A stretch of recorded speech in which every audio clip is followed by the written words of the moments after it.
गुरुवे नमः। ओम ब्रह्मा गुरुर्ब्रह्मा गुरुः साक्षात् परब्रह्म तस्मै श्री गुरुवे नमः। वन्दे बोधमयं नित्यं गुरुं शङ्कररूपिणं यमासतो हि वक्रवपि चन्द्रः सर्वत्र वन्दते। हरिः ओं तत्सत् हरिः ओं तत्सत्। कर्पूरगौरं करुणावतारं संसारसारं भुजगेन्द्रहारं सदा वसन्तं हृदयारविन्दे भवं भवानी सहितं नमामि। मित्रों, आइए चलते हैं भगवान शिव और पार्वती के चरणों। आइए चलते हैं गुरु शंकर रूपणम, शंकर स्वरूप गुरु के पास। गुरुदेव शंकर साक्षात शिव का ही स्वरूप है। गुरु एक तत्व का नाम है, वो शिव तत्व है और वही जगत के गुरु है। जिस प्रकार परमात्मा अनंत है, उसी प्रकार परमात्मा की लीला भी अनंत है। हरि अनंत, हरि कथा अनंता। परमात्मा की शक्ति परमात्मा से भी ज्यादा अनंत दिखाई पड़ती है, प्रभावशील है, विचरणशील है, चैतन्यशील है। परमात्मा में और शक्ति में कोई अंतर नहीं है, दोनों के एक रूप हैं। जब हम गुरु शिव स्वरूप गुरु के चरणों में बैठ करके कोई साधना करते हैं, कोई ध्यान करते हैं, तो हमें उसकी उपलब्धि निश्चित मिलती है, उसकी प्राप्ति निश्चित मिलती है। सृष्टि का कई बार सृजन हुआ है, कई बार निर्माण हुआ है।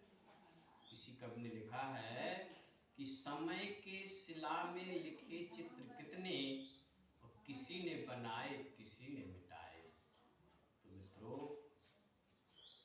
इस समय जिस दौर से हम आप गुजर रहे हैं, निश्चित ही एक प्रकार का परिवर्तन का समय है।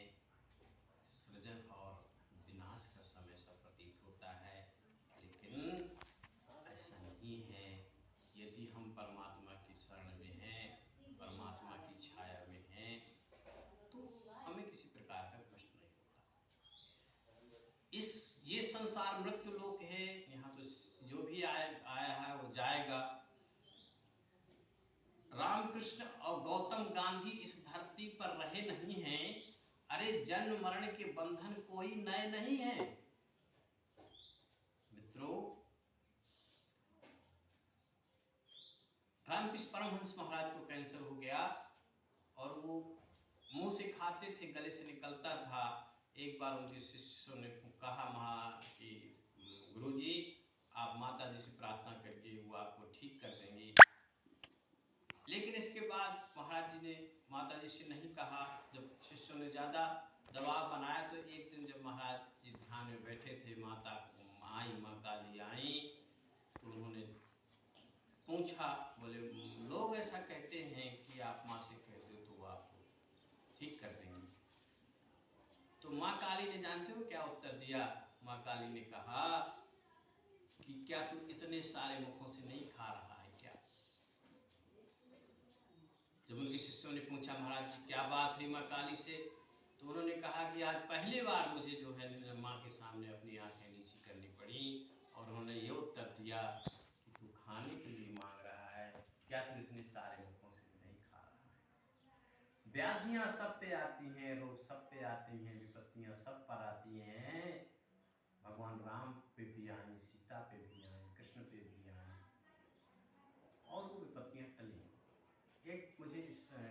स्मरण में आ रही है।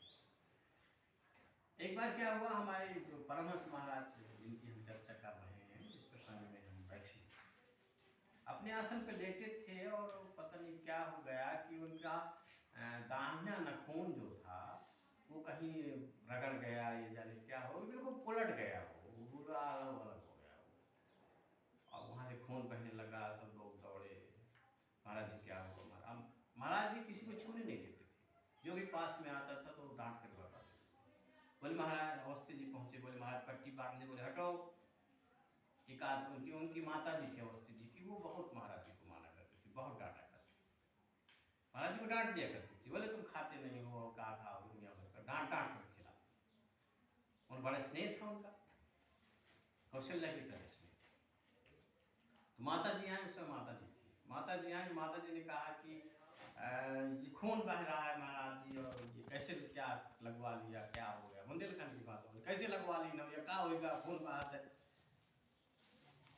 लाओ में पट्टी बांध दो। तो बड़े प्रेम से फिर महाराज जी ने उनको अपना हाथ दे दिया, और उससे जो है उन्होंने अपना पल्लू जो था धोती का, उसी के टुकड़ा फाड़ा, और फाड़ करके उन्होंने उसको बड़े जोर से नाखून को दबाया, और उसी दबा करके उसी को बांध दिया। महाराज जी के शरीर पे, ध्यान पे, समाधि पे कोई व्यवधान नहीं पड़ा। महाराज जी जब कभी कभी अस्वस्थ हो जाया करते थे। एक बार महाराज जी का बुखार नहीं ठीक हो रहा था, लंबा समय हो गया। डॉक्टर सीताराम जी अवस्थी जो महाराज जी के अति करीब थे, वो आयुर्वेद का भी उनको ज्ञान था, तो तमाम औषधियाँ जड़ी बूटियाँ देते रहे, लेकिन महाराज जी का बुखार ठीक नहीं। एक दो लोगों ने कहा महाराज जी चलिए बांदा चलते हैं, और वहाँ जिला चिकित्सालय में डॉक्टर को दिखा देते हैं।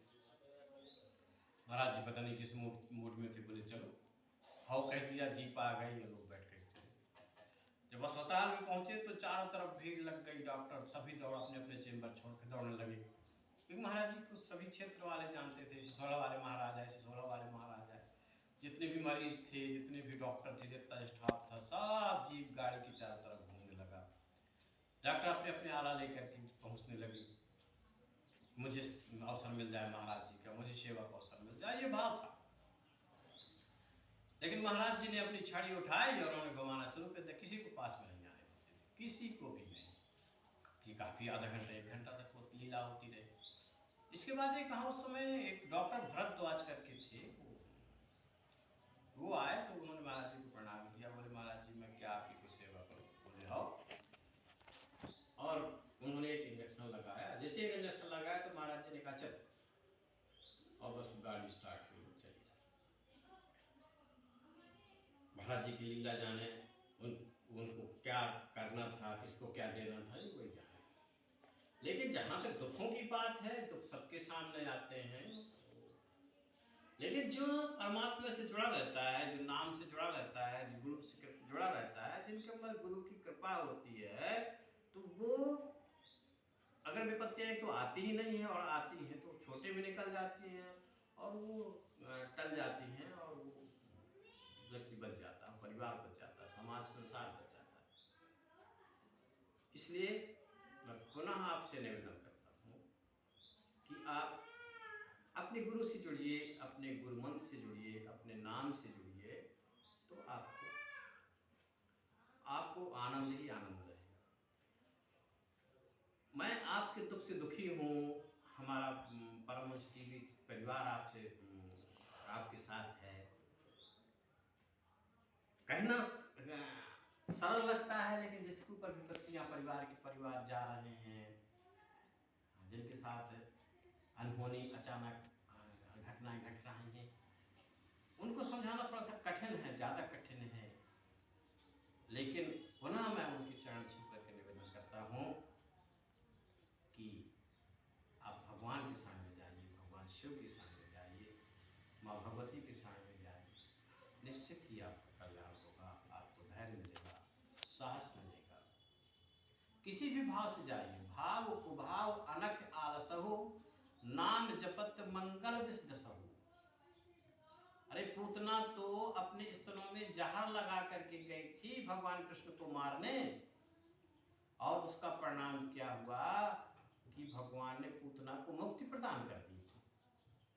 देखो तो उस करुणा निधान की करुणा, देखो तो उस दयाल की करुणा, और माँ तो उससे भी ज़्यादा करुणामयी होती है, उससे भी ज़्यादा दयालु होती है।